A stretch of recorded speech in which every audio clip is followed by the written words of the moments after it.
आखिर क्यों पितामह भीष्म ब्रह्मचारी होते हुए भी 3 सुंदर राजकुमारियों का हरण किए थे? आइए इस वीडियो में हम जानते हैं। महाभारत में काशी के नरेश की 3 पुत्रियां थीं, अम्बा, अंबिका और अम्बालिका। इन तीनों का विवाह के लिए काशी नरेश ने स्वयंवर का आयोजन किया और सभी राजा महाराजाओं को स्वयंवर के लिए निमंत्रण दिए, लेकिन वे हस्तिनापुर में निमंत्रण नहीं दिए। इससे पितामह भीष्म को कुरुवंश का अपमान होता हुआ लगा और वे काशी नरेश की तीनों पुत्रियां अम्बा, अंबिका और अम्बालिका का हरण करने के लिए स्वयंवर में आए। क्योंकि पितामह भीष्म गंगा पुत्र थे और वे बड़े पराक्रमी भी थे, इसलिए किसी राजा के पास इतनी साहस नहीं थी कि वे पितामह भीष्म को रोक सके।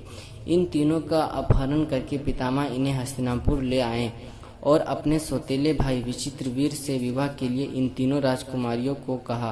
अंबिका और अम्बालिका ने तो विचित्रवीर से विवाह कर लिया, लेकिन अम्बा ने भीष्म पितामह से कहा कि वह किसी अन्य पुरुष से प्रेम करती है, इसलिए वे उन्हें अपने प्रेमी के पास पहुंचा दे। अम्बा की बात सुनकर पितामह ने उन्हें उसके प्रेमी के पास पहुंचा दिए, लेकिन अम्बा के प्रेमी ने उन्हें अपनाने से इनकार कर दिया।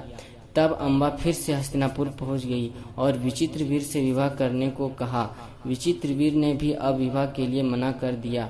फिर अम्बा पितामह से विवाह करने की प्रार्थना की। तब पितामह कहते हैं, मैंने आजीवन ब्रह्मचारी रहने की प्रतिज्ञा ली है, मैं विवाह नहीं कर सकता। इस तरह हर तरफ से निराश होने के बाद अम्बा हस्तिनापुर से परशुराम के पास पहुंची। अम्बा ने परशुराम को पूरी बात बताई और भीष्म से बदला लेने को कहा। फिर परशुराम ने भीष्म पितामह को युद्ध के लिए चुनौती दी, लेकिन भीष्म पितामह इतने पराक्रमी थे कि उन्होंने परशुराम को भी पराजित कर दिया। यहाँ भी निराशा होने के बाद अम्बा शिवजी को प्रसन्न करने के लिए तप की। अम्बा की तपस्या से प्रसन्न होकर भगवान शंकर ने प्रकट होकर वर मांगने को कहा। तब अम्बा ने भीष्म पितामह की मृत्यु उसके हाथों हो वर में मांगी। तब भगवान बोले, ऐसा इस जन्म में नहीं हो सकता, तुम अगले जन्म में पितामह भीष्म की मृत्यु का केवल कारण बनोगी। ऐसा कहकर भगवान शंकर अंतर्ध्यान हो जाते हैं।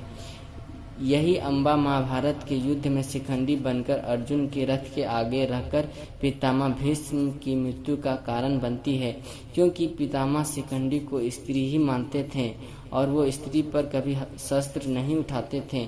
इस तरह अम्बा अपना दूसरा जन्म शिखंडी का लेकर भीष्म पितामह से अपना बदला पूरा करती है।